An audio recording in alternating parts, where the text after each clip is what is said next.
An amazing quality of God is that He makes a pious person successful when, apparently, all the circumstances suggest the failure of that person. In this story, the God is teaching us that He gives us success when apparently the circumstances seems to be leading towards a definite failure. The God says, "Whoever disobeys me, I will give him numerous facilities. Leave him to me. I will not catch him immediately. I will provide some respite. He will see increase in wealth, more entertainment in life." Apparently, tyrants are very successful and wealthy. And victim apparently is always a loser in everything. The God says, "I will provide respite to them in a way that they will not even know it is leading to the hellfire." When they will be thrown in the hellfire, they will not be able to say that we did not get anything in life. This is why almost all the desires are fulfilled of the tyrants in this world. The tyrant Pharaoh received enormous amount of respite.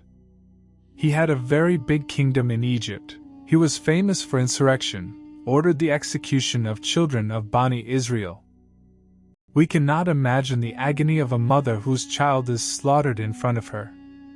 How much the mothers of Bani Israel might have pandered for Pharaoh when he was executing their children. But apparently not a single pander had any effect on Pharaoh.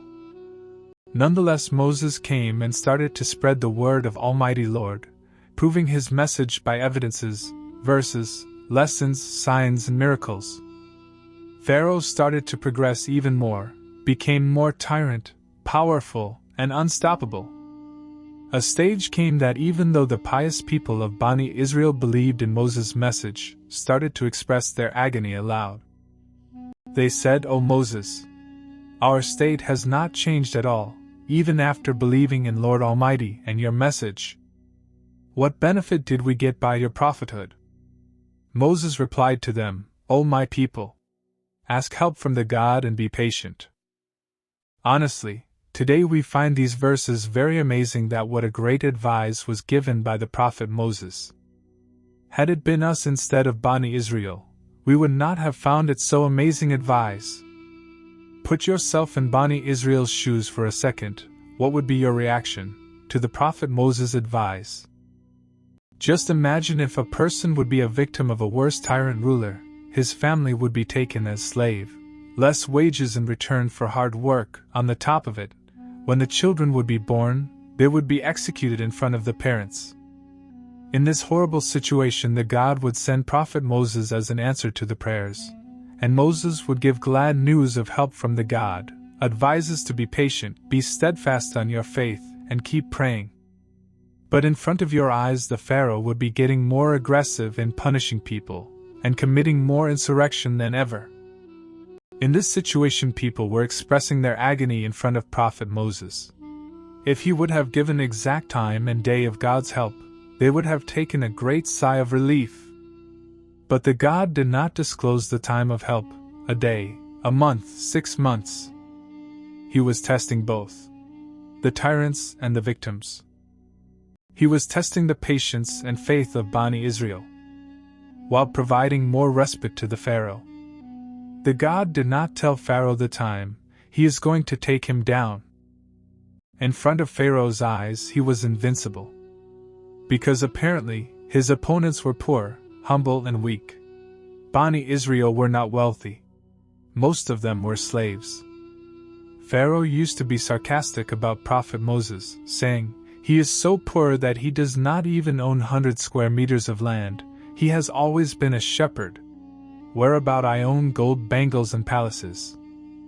He also used to sarcastically say to him, "O Moses, you were groomed in my palace. I fed you." Prophet Moses replied to him, "O Pharaoh, you are only mentioning that you groomed me, but you should also mention how you have been treating my people, making slaves out of them, executing them unjustly, and being tyrant towards them. If you will compare your grooming with your unjust actions, then you will know how tyrant you are." Apparently, the time was in the favor of Pharaoh. He used to tell his people, "If we leave Moses and Aaron, they will betray us and force us into their religion."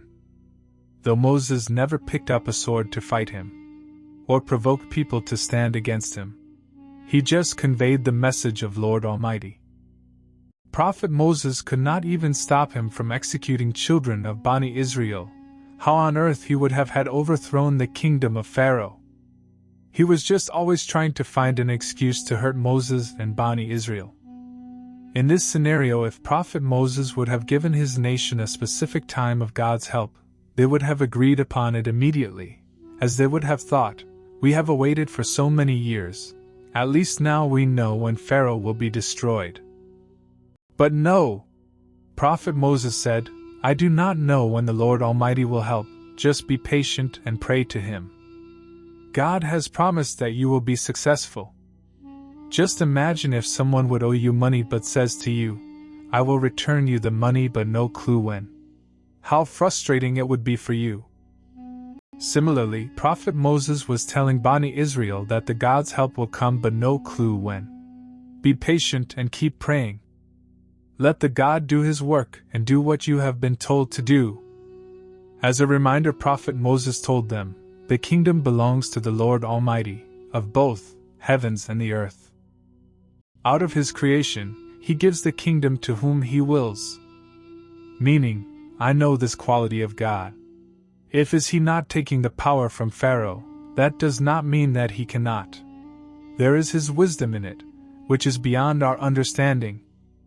Eventually, Prophet Moses informed Bani Israel that the God has told us to leave in the darkness of the night. Then Bani Israel took a sigh of relief, that we will leave Egypt now, and will settle in some peaceful land, far away from Pharaoh and his people. They took it as a very comforting statement from Prophet Moses. It was comforting because there was an action involved in it, which was the first time.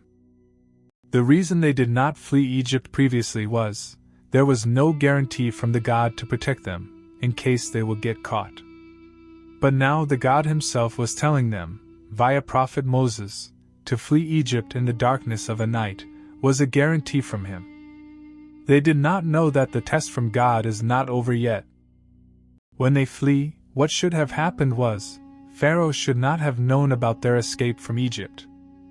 But what actually happened was, Pharaoh found out. Pharaoh quickly sent his announcers in the streets of Egypt. People gathered and Pharaoh addressed them saying, "Look, O my people! Few of the tyrants have fled Egypt, they have been disturbing us for long. Let's go and capture them together as a nation." Unfortunately, the whole nation along with his soldiers were talked into chasing Moses and his followers, by Pharaoh. They were very excited to see how Pharaoh will reward them, after capturing those few people, who fled with Prophet Moses. However, they had no clue, the Lord Almighty wants to eliminate the whole nation, till the last disbeliever. The whole Egypt was chasing Prophet Moses and his followers, enjoying riding on their horses, singing in joy. Apparently, the Lord Almighty made a scenario for the Moses and his followers an ultimate failure. They forgot the route and ended up in front of the river. When they saw Pharaoh is approaching with his full might, and there is a river in front of them, they said, "Oh no! We are caught!" Even Prophet Moses did not know what was going to happen, because the Lord Almighty kept it as a secret, and wanted to make an example of Pharaoh and his nation for the people to come, till the end of time. But he knew in his heart that the one who has made him a prophet did not guide him to destroy Bani Israel. He had a strong faith that it is not possible, after giving us hope, He will leave us on our own in this situation. Prophet Moses said to his followers, "No, it is not possible. The thing that you are saying, we are caught. My Lord is with me." The reason Prophet Moses said, "My Lord is with me," and not, "My Lord is with us," was, he had a full faith in God, but Bani Israel were weak in their faith. But due to their patience, the Lord Almighty saved them too. When Moses got worried, the God told him to strike his shepherd's staff on the river. Behold, when he struck, the water of the river started to stand up from either sides like a mountain. As the flow of the water in a river was very strong, a dry passage was created between the river. Prophet Moses told Bani Israel to cross the river via that passage. All of them made it to the other side, safe and sound. Though Pharaoh and his nation saw the miracle of the Lord Almighty from their own eyes, and they knew, it is for Moses, not for them, still the Pharaoh told to continue chasing them. Their hearts were completely blind, so they did. The God Almighty did not order the river to return to its normal state immediately. He waited till the last person of Pharaoh's nation was inside the riverbed, along with him. When all the people, including Pharaoh, were in the river passage, the God commanded the river to return to its normal state. They were completely destroyed.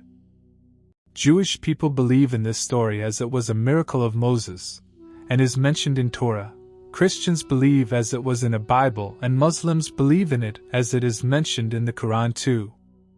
Even the historians believe that it is a true story, as their signs of destruction can still be found in Egypt.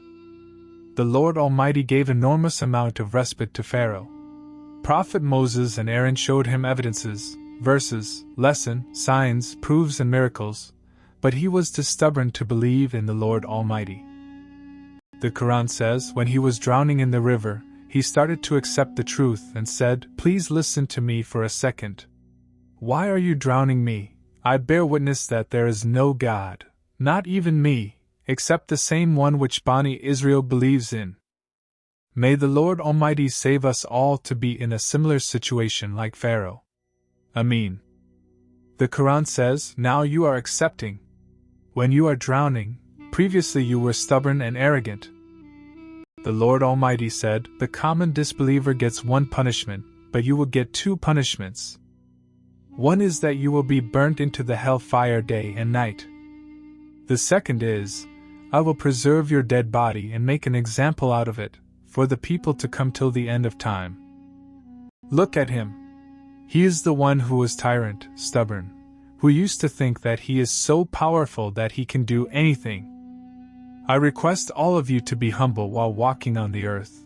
Do not forget that you are walking on someone else's property, the Lord Almighty's property. So when the people will look at the dead body of Pharaoh, they will say, he is the one who used to argue with Prophet Moses. He used to say, make high buildings for me, I want to see the God myself. If he is there, then why I cannot see him? That is why the God said, O Prophet, whoever rejects your message, leave them to me. I will give them the respite in a way that they will not even know it. Please note that this nation is a history. These lessons are for us.